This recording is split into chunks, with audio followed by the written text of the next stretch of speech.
ઊંઝા નાગરિક સહકારી બેંકમાં ચેરમેન પદે દશરથભાઈ પટેલ બજરંગની બિનહરીફ વરણી, વાઇસ ચેરમેન તરીકે આશિષ પટેલ અને મેનેજિંગ ડિરેક્ટર પદે વિષ્ણુભાઈ પટેલની નિમણૂક કરાઈ. ઊંઝા શહેરની પ્રતિષ્ઠિત અને સહકારી ક્ષેત્રે મોખરાનું સ્થાન ધરાવતી ઊંઝા નાગરિક સહકારી બેંકના નવા હોદ્દેદારોની નિમણૂક પ્રક્રિયા આજે સંપન્ન થઈ હતી. બેંકના ચેરમેન, વાઇસ ચેરમેન અને મેનેજિંગ ડિરેક્ટરની વરણીમાં સહકાર અને એકતાના દર્શન થયા હતા, જેમાં તમામ હોદ્દેદારોની બિનહરીફ વરણી કરવામાં આવી છે.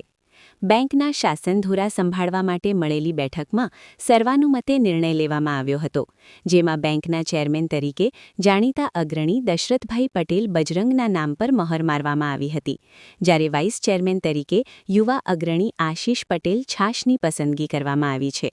આ ઉપરાંત બેંકના વહીવટી કાર્યોને વેગ આપવા માટે મેનેજિંગ ડિરેક્ટર તરીકે વિષ્ણુભાઈ પટેલની નિમણૂક કરવામાં આવી છે. વરણી થતાં બેંકના સભાસદો અને ટેકેદારોમાં ખુશીની લહેર જોવા મળી હતી. નવા નિમાયેલા હોદ્દેદારોએ બેંકના હિતમાં અને ગ્રાહકોની સુવિધામાં વધારો કરવાની નેમ વ્યક્ત કરી હતી. વરણી બાદ તમામ હોદ્દેદારોને વિવિધ સહકારી સંસ્થાઓના આગેવાનો અને શુભેચ્છકો દ્વારા પુષ્પગુચ્છ અર્પણ કરી અભિનંદન પાઠવવામાં આવ્યા હતા.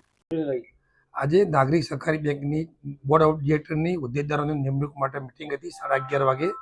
એમાં ચેરમેન તરીકે મારી નિમણૂક દશરથભાઈ પટેલ બજરંગ, મેનેજિંગ ડિરેક્ટર તરીકે વિષ્ણુભાઈની અને ઉપપ્રમુખ તરીકે આશિષભાઈની નિમણૂક સર્વાનુમતે કરવામાં આવી છે. અને અમે બધા ડિરેક્ટરશ્રીનો ખૂબ ખૂબ આભાર માનીએ છીએ. અને બેંકને 5 વર્ષમાં બેંકની પ્રગતિ થાય, સારું કામ કરીશું અને બેંકને દિવસે દિવસે બહુ આગળ લઈ જવાની કોશિશ કરીશું. બધા ડિરેક્ટરોનો સહકાર રહેશે એવી બધાની શુભેચ્છા છે. બરાબર.